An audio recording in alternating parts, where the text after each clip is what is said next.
La tradition nous dit que bien souvent, lorsque l'on veut accéder à une certaine connaissance, parce que ce n'est pas tellement dans les croyances ou dans les dogmes que nous devons chercher des certitudes, en tout cas une connaissance. La connaissance s'acquiert par l'expérience. Et donc, la tradition nous dit que pour avoir l'expérience d'une chose, il faut être cette chose. Et donc, concrètement, le meilleur des outils qui est utilisé habituellement, c'est ce qu'on appelle la méditation. Par la méditation, nous pouvons nous tourner à l'intérieur de nous-mêmes pour vivre des expériences profondes et intérieures sur un sujet qui nous préoccupe. Être immortel, ce n'est pas une croyance, ce n'est pas avoir l'espoir de, c'est être. Et c'est le vivre chaque jour. C'est le vivre à l'intérieur de soi et être entièrement envahi par ce sentiment d'immortalité. On peut avoir les réponses en se tournant à l'intérieur de soi par la méditation. Et justement, si on a cette vision de l'infini devant nous, et de notre passé, cela nous permet de comprendre ce que nous avons à faire aujourd'hui, dans le présent. Notre mission sur la Terre. Et bien souvent, on se rend compte que cette mission, c'est d'être au service. Ce n'est pas une mission pour nous enrichir, pour nous faire grandir. Non, ça n'a aucun intérêt, parce que des vies, nous en avons eu bien avant, et toutes ces anciennes personnalités, ces petits jeux, ces petits égos que nous avions, sont tous morts. Aujourd'hui, nous sommes dans un présent et on se rend compte que ce n'est pas l'ego qui doit grandir, bien entendu, mais c'est quelque chose de plus important. C'est l'éternité, le lien avec notre âme que nous allons faire grandir. Et pour cela, quoi de mieux que de nous mettre d'abord au service de ce qui est plus grand que nous.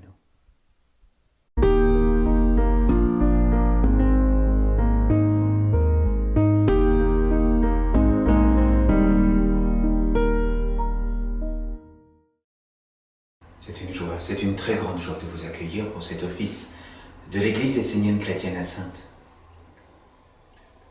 Pour commencer, je vous invite à vous poser sur votre chaise et à vous relier à la terre mère qui nous porte.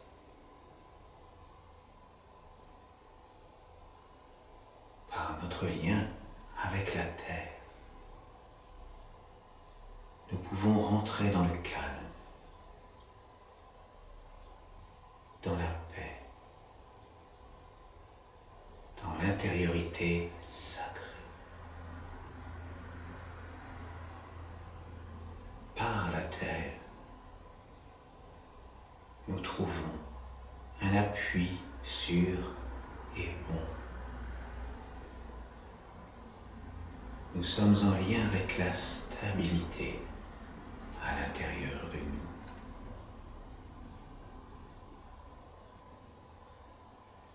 La stabilité, c'est ce qui doit être avec nous à chaque instant de notre vie. Dans le monde de l'homme, nous le savons, la stabilité en nous est souvent mise à rude épreuve. Pourtant, par notre lien avec la mère Terre, par notre enracinement en elle, nous pouvons trouver une solidité, une stabilité, une force qui nous permet d'affronter les difficultés de notre vie quotidienne.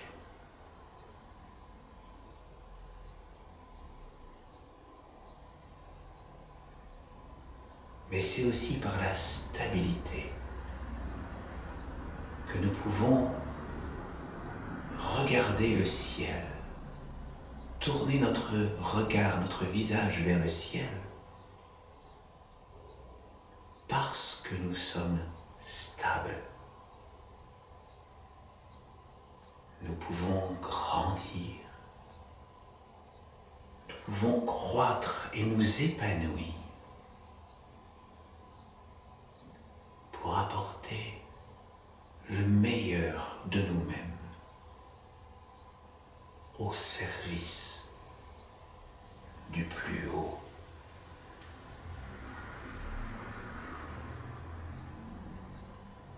Lorsque nous sommes stables dans notre vie,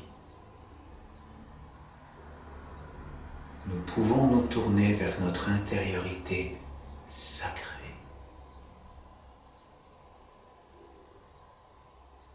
Nous pouvons nous tourner vers notre âme éternelle, intemporelle, immortelle. Et ainsi nous pouvons nous mettre au service du plus pur et donner des fruits pour que le monde divin puisse s'approcher de nous, que nous offrions des fruits à tous les êtres, les fruits de notre union avec le plus pur, avec le un.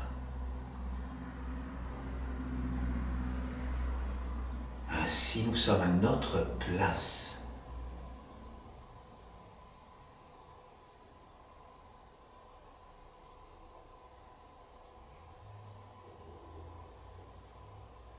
Soyons dans la joie profonde d'être ici et maintenant, dans ce temple, dans cette communion d'âme, où nous pouvons nous unir au plus pur et au plus sacré à l'intérieur de nous.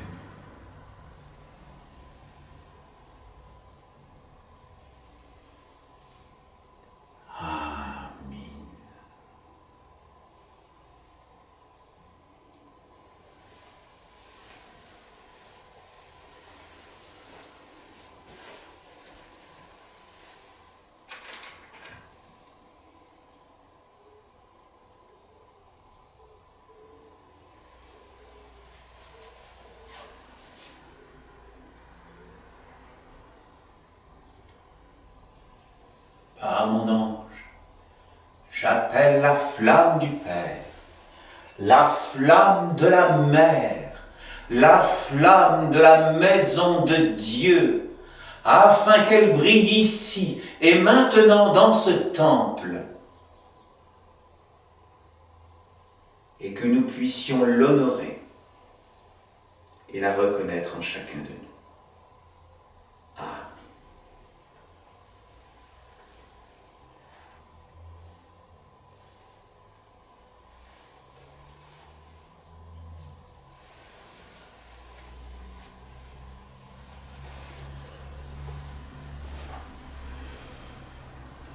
Bien, nous allons d'abord nous retrouver dans un premier chant qui s'appelle le chant de la mère du monde.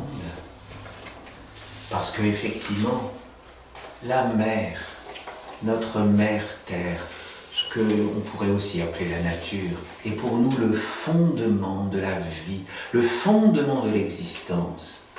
Lorsque nous voulons marcher sur un chemin de vérité, c'est par la mer, par le réel, que nous pouvons trouver un appui sûr, un appui vrai, un appui authentique sur lequel nous pouvons fonder notre marche dans la certitude de pouvoir aller ensuite vers quelque chose de plus lumineux, de plus haut, de plus élevé. C'est par la mer que nous pouvons retourner ensuite vers le Père. Et donc, nous voulons bénir la mer. Nous voulons lui dire que nous l'aimons, nous voulons la reconnaître par ce chant. Et c'est ce que je vous invite à faire maintenant.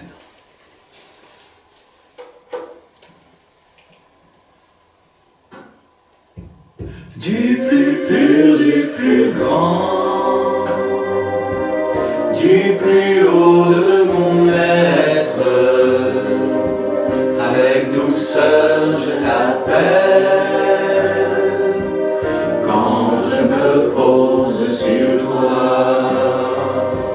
du plus vrai, du plus haut.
Deuxième chant qui s'appelle « Je suis terre d'amour ».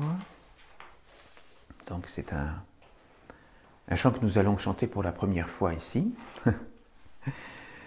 Donc c'est vraiment un chant qui nous permet de nous poser et de dédier notre terre intérieure, parce que nous sommes des terres, si on peut dire, dans lesquelles nous pouvons faire pousser n'importe quoi, des bonnes graines ou des mauvaises graines. Donc c'est à nous de faire attention à la terre que nous portons.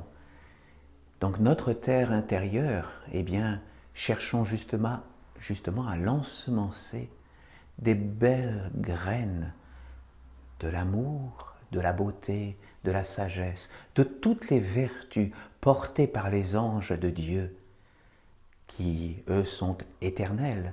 Donc ce ne sont pas les vertus du monde de l'homme que nous appelons dans notre terre intérieure, ce sont les vertus des mondes divins, les vertus qui appartiennent à Dieu.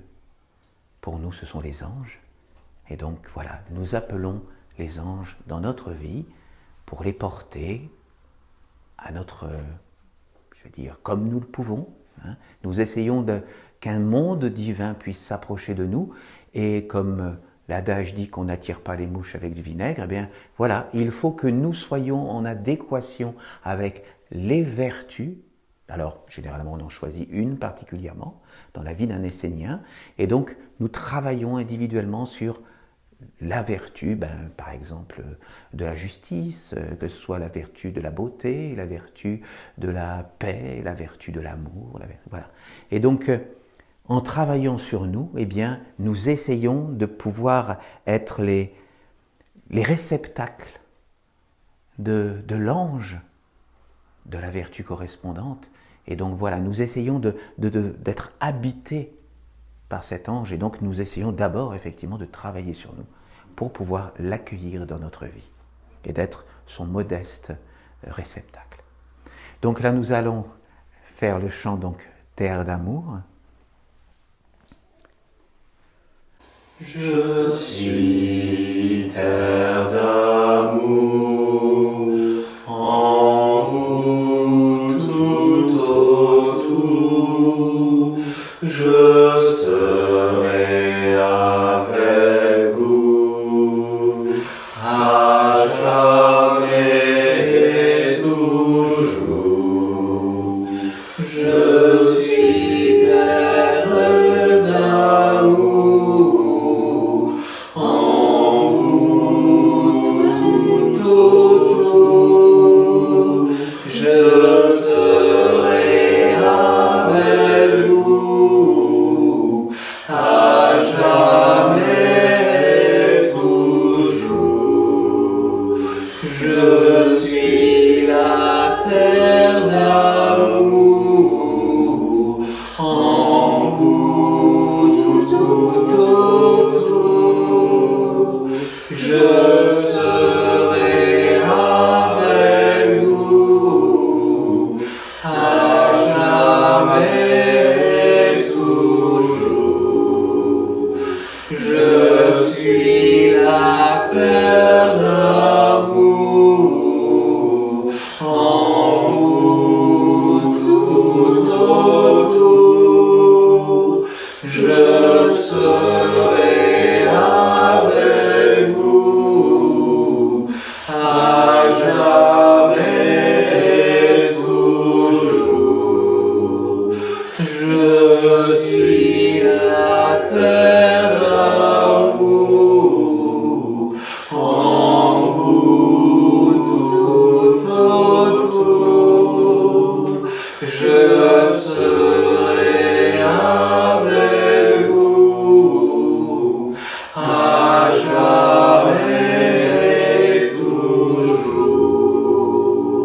Je suis la terre d'amour, en vous tout autour, je serai avec vous, à jamais et toujours.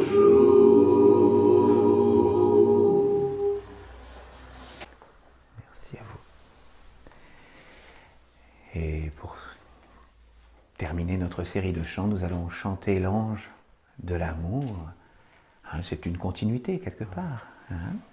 Et donc c'est vrai que nous affectionnons tout particulièrement ce chant que nous chantons à presque tous les offices.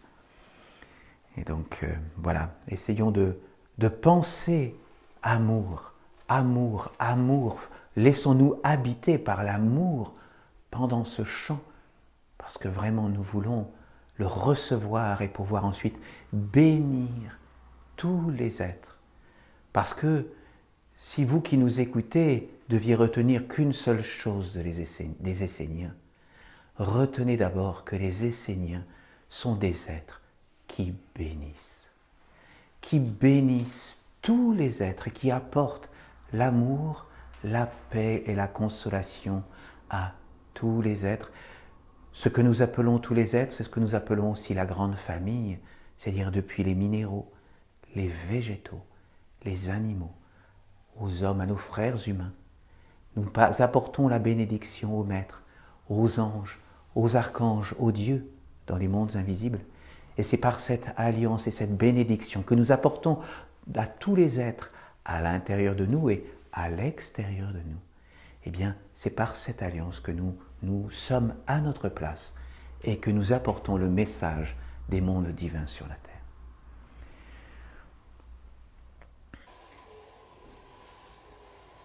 Amour, amour, ô ange d'amour, amour, amour, toi source de la vie. Amour, amour, ô ange d'amour, amour, amour, toi source de la vie. Amour, amour, ô ange d'amour, amour, amour,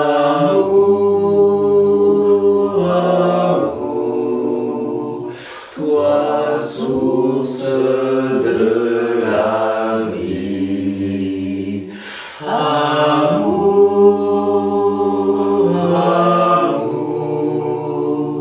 ô ange d'amour, amour,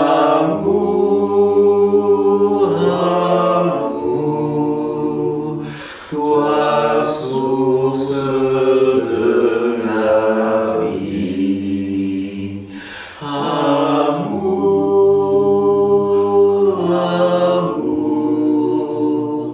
ô ange d'amour, amour, amour, toi source de la vie. Amour, amour,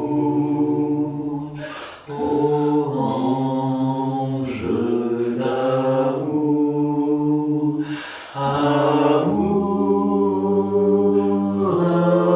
amour, toi source de la vie. Je vous remercie et je vous invite à vous asseoir.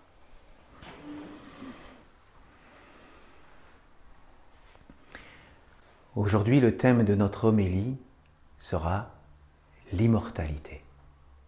Alors, beaucoup de personnes se posent des questions sur la mort, sur l'immortalité. Alors nous savons tous, bien sûr, par expérience, que notre corps physique est mortel, tout naturellement, et nous en avons tous fait déjà l'expérience, parce que nous avons tous déjà perdu des proches ou des connaissances. Donc, voilà, nous savons que notre corps retournera à la poussière. Mais qu'en est-il de notre âme? Alors, certaines personnes, pour trouver des réponses, vont se tourner bien sûr vers les religions. Certains vont croire au paradis, d'autres vont craindre l'enfer, d'autres penser au purgatoire, ou d'autres penser à la résurrection quand le paradis reviendra sur la terre.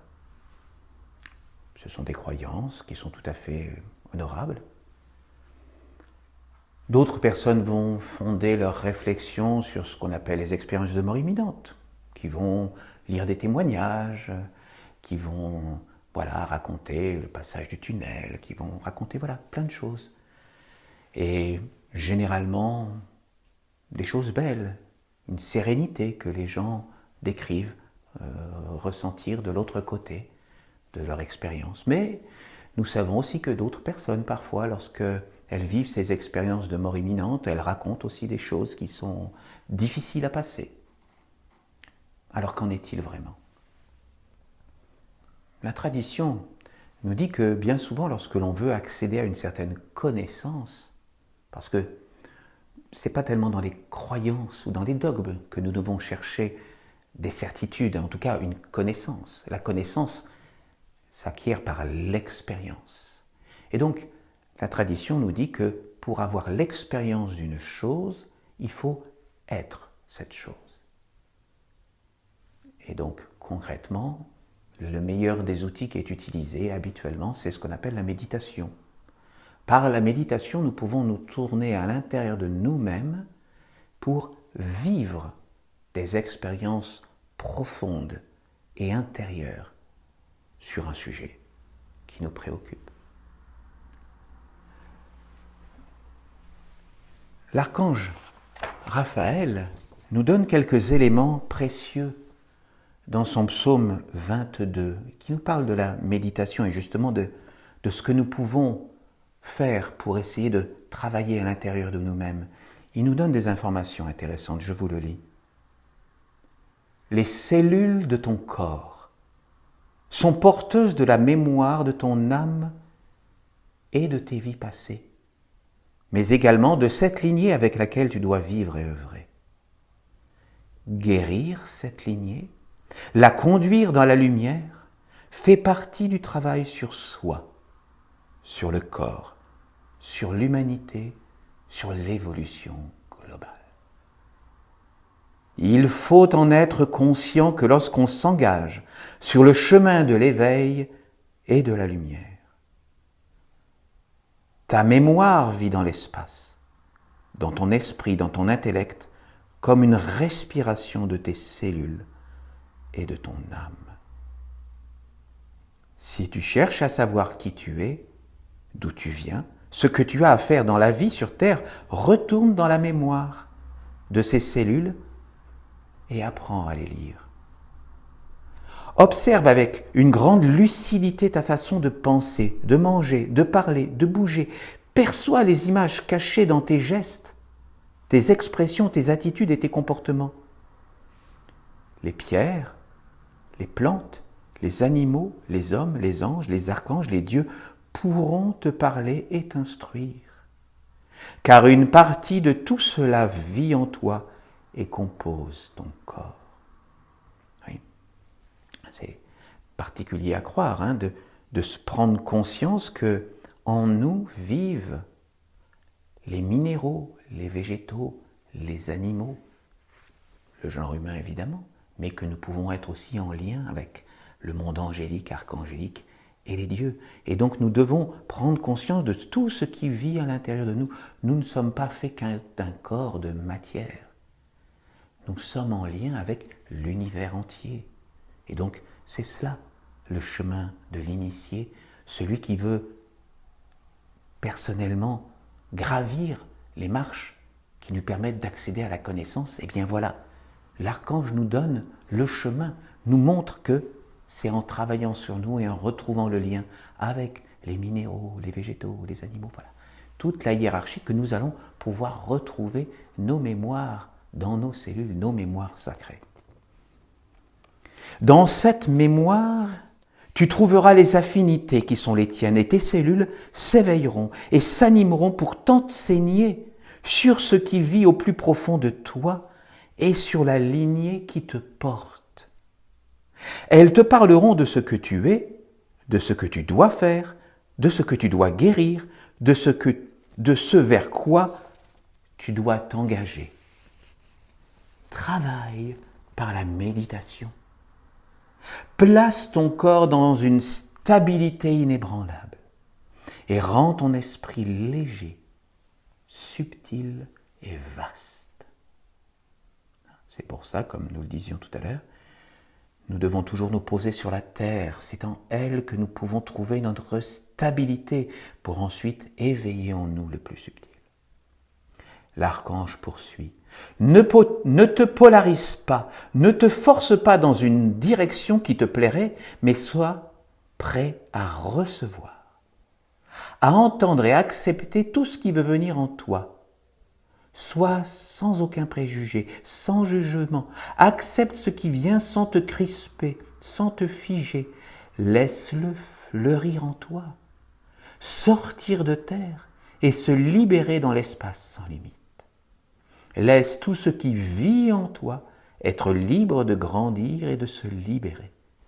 Tu seras surpris de découvrir la sagesse, la lumière, l'amour qui sont cachés dans tout ce qui vit et qui peut apparaître insignifiant, voire repoussant, sans intérêt au premier regard, mais qui peut illuminer la vie si on le laisse aller jusqu'au bout de son voyage, si on ne le brime pas, ne l'enferme pas, ne le condamne pas.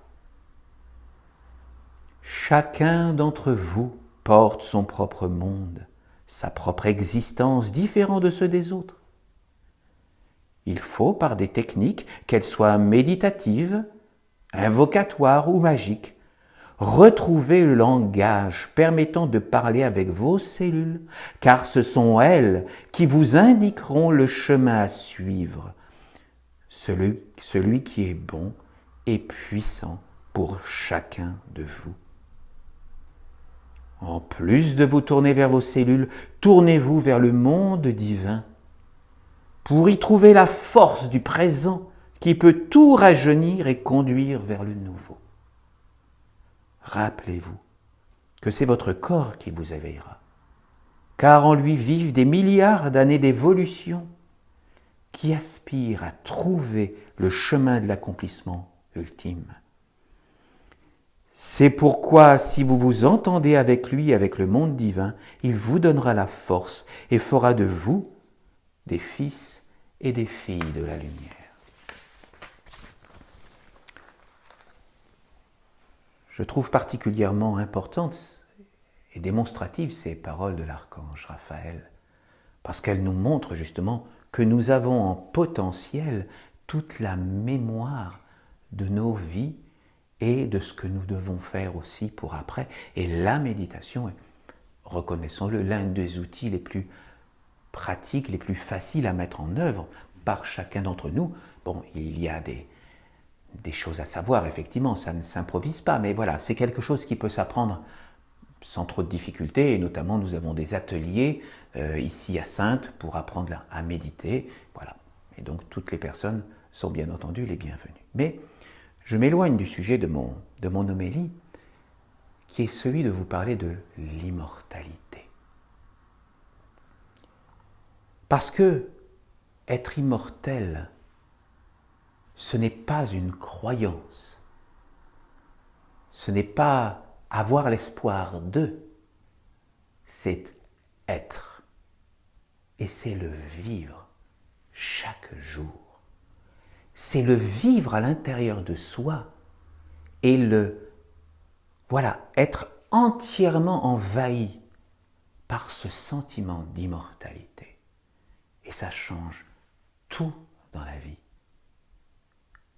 Lorsque l'on est immortel, eh bien, on n'a plus peur du lendemain. Parce que on sait, parce que nous le vivons à l'intérieur de nous, que, eh bien, quoi qu'il arrive, nous avons une infinité de temps devant nous. Donc, bien souvent, les petits tracas, parce que, qui n'a pas de soucis dans la vie, bien entendu, mais ces petits soucis s'effacent face à l'éternité du temps que nous avons devant nous. Être immortel, c'est cela, c'est ressentir cette force qui écarte toute peur. Être immortel, c'est aussi comprendre et vivre à l'intérieur de soi les lois de cause à effet. Parce que lorsqu'on se sent immortel, on comprend, notamment par rapport à notre passé, eh bien, que ce que nous vivons dans le présent, là, aujourd'hui, est le résultat de ce qui s'est passé avant. Certains d'entre nous peuvent avoir parfois des réminiscences de leur vie antérieure. Et lorsque on perçoit ces souvenirs de ce que nous avons fait avant, dans d'autres vies, nous comprenons comme une pièce de puzzle qui vient s'emboîter dans notre vie, dans notre compréhension du présent. Nous comprenons le pourquoi de nos forces aujourd'hui, mais aussi de nos faiblesses. Et donc, nous pouvons, par cette compréhension, ressentir l'importance de ce que nous faisons aujourd'hui, parce que ce que nous faisons aujourd'hui sont les graines de ce qui nous attend pour demain. Aujourd'hui, nous ensemençons notre futur. Et c'est à nous d'en être conscients pour, choisir les bonnes graines pour un bon futur et essayer de mettre de côté celles qui peuvent nous emmener vers des impasses. Donc, voilà, cette compréhension, cette assimilation, cette vie où on se sent immortel, où on a la compréhension, parce que bien souvent, voilà, on peut avoir des souvenirs de nos vies passées, eh bien, voilà, ça nous donne une direction dans notre vie et une force. Donc, cette force du présent nous permet aussi de nous mieux comprendre ce que nous avons à faire aujourd'hui dans notre vie, c'est-à-dire notre mission. Qu'est-ce que nous sommes je mélange ma phrase. Qu'est-ce que nous sommes faits? Non. Qu'est-ce que nous sommes venus faire sur Terre? Voilà, excusez-moi. Qu'est-ce que nous sommes venus faire sur Terre? Et bien souvent, on peut avoir les réponses en se tournant à l'intérieur de soi par la méditation. Et justement, si on a cette vision de l'infini devant nous, et de notre passé, cela nous permet de comprendre ce que nous avons à faire aujourd'hui, dans le présent. Notre mission sur la Terre. Et bien souvent, on se rend compte que cette mission, c'est d'être au service. Ce n'est pas une mission pour nous enrichir, pour nous faire grandir. Nous, non, ça n'a aucun intérêt, parce que des vies, nous en avons eu bien avant, et toutes ces anciennes personnalités, ces petits jeux, ces petits égos que nous avions, sont tous morts. Aujourd'hui, nous sommes dans un présent et on se rend compte que ce n'est pas l'ego qui doit grandir, bien entendu, mais c'est quelque chose de plus important. C'est l'éternité, le lien avec notre âme que nous allons faire grandir. Et pour cela, quoi de mieux que de nous mettre d'abord au service de ce qui est plus grand que nous. Moi, j'ai envie de vous dire, si vous voulez sentir l'immortalité en vous, je vais paraphraser quelqu'un qui a dit cette phrase avant moi, j'ai envie de dire, n'ayez pas peur. N'ayez pas peur, car c'est sur ce que vous allez construire aujourd'hui que vous allez pouvoir fleurir demain. Ressentez la certitude, la force que peut donner cette compréhension, cette vie en tant qu'être immortel. Je vous assure que ça donne une grande force dans la vie pour balayer beaucoup de difficultés, beaucoup d'obstacles qui peuvent vouloir se mettre en travers de notre vie.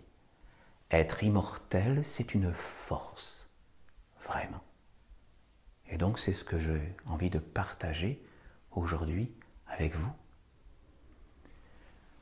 Je vais également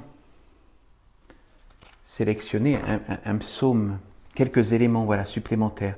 Là, c'était l'archange Raphaël, dans son psaume 106, qui nous dit « L'homme est avant tout une âme vivante. Il a été envoyé sur la terre pour pouvoir rencontrer les deux mondes et connaître les deux lois de l'éphémère et de l'immortalité. Il devait étudier et comprendre le chemin de l'immortalité, s'y engager afin de faire remonter avec lui toutes les créatures prisonnières de ce monde d'en bas. C'est pour l'accomplissement de cette mission que l'homme a été envoyé sur la terre par les intelligences supérieures. Si l'homme ne perçoit pas ces deux lois et ne les étudie pas, l'opportunité qui lui a été donnée est perdue et lui aussi se trouve emprisonné dans les ténèbres. Si l'homme accomplit sa tâche de libérateur, il reçoit l'immortalité, non pas comme une simple récompense, mais comme l'aboutissement logique de son œuvre de rédempteur.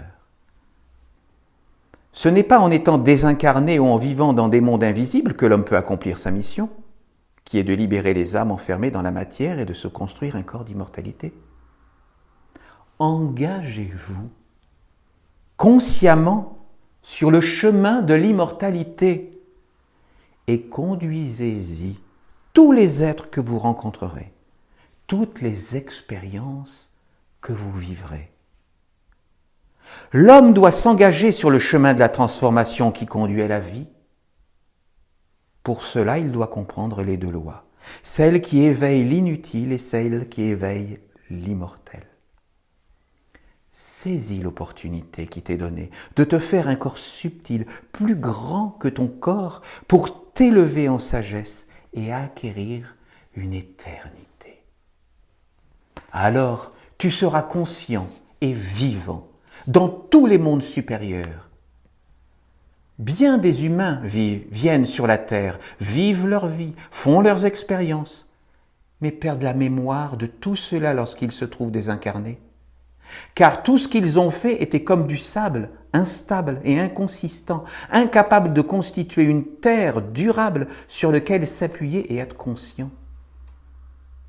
En étudiant et cultivant un savoir supérieur, relié à l'intelligence divine, l'homme peut faire de sa vie un corps d'immortalité. La possibilité lui est alors offerte de garder sa conscience, de sauvegarder sa mémoire, même après la mort du corps physique. Alors rien ne s'arrête pour lui. Il peut continuer à vivre au-delà du corps. Ces expériences sont une terre sur laquelle il peut se poser pour continuer son chemin. Voilà ce à quoi je vous invite. Je vous invite à faire vivre l'immortalité en vous, la ressentir tous les jours comme quelque chose de vivant, comme une force, comme quelque chose qui éloigne toutes les peurs et qui vous donne la force indestructible, la confiance indestructible en Dieu, en ce que vous devez faire sur la terre. Voilà. Je veux partager cette force avec vous et je vous invite à la méditation.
Je vais maintenant vous inviter à recevoir la bénédiction de l'ange de la paix.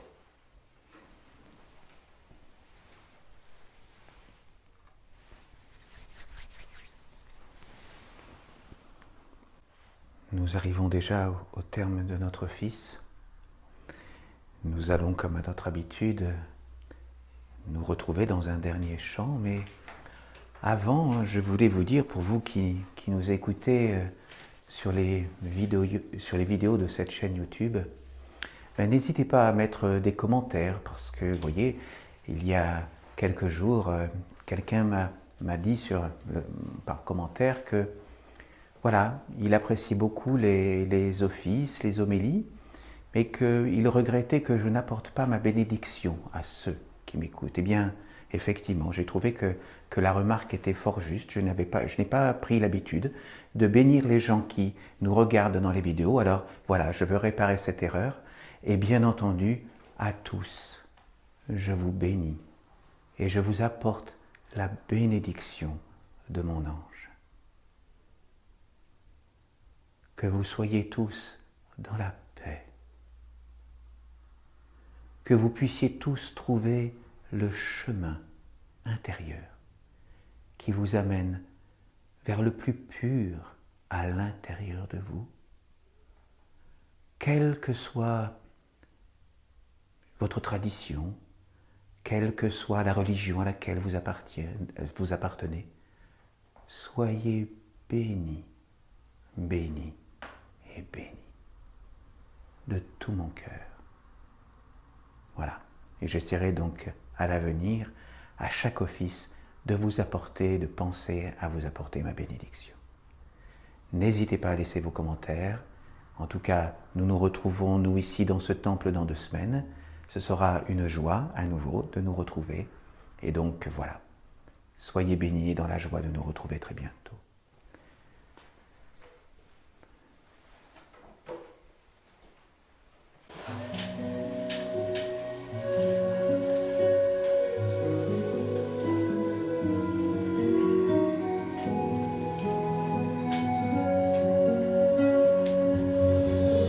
Ensemble, nous protégeons nos mystères. Ensemble, nous serons plus forts qu'hier. Ensemble, nous bâtirons les repères d'une nation libre sur la terre. Ensemble, nous ouvrirons la porte de la vie. Ensemble, à l'Éternel, nous offrirons nos fruits. Apprendre à œuvrer pour fortifier notre alliance. Comprendre le sens profond d'une suprême conscience. Porte du mystère, porte de la lumière qui guérira la terre. La terre, répondons à l'appel d'une seule voix fraternelle afin qu'il nous révèle un monde éternel.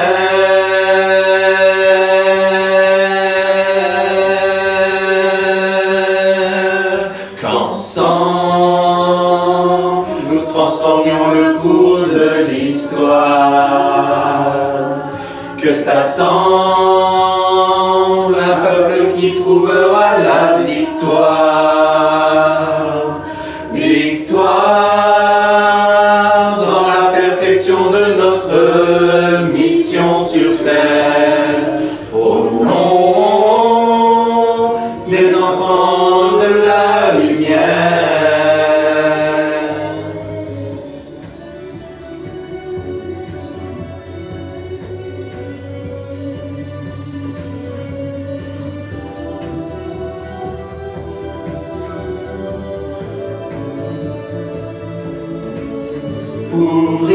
Ouvrir le sens de notre existence, l'offrir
Nous allons raccompagner la flamme du Père, la flamme de la mer, la flamme de la maison de Dieu, des mondes visibles vers les mondes divins. Qu'elle continue de briller en nous à chaque instant de notre vie jusqu'au moment béni où nous nous retrouverons. Amen.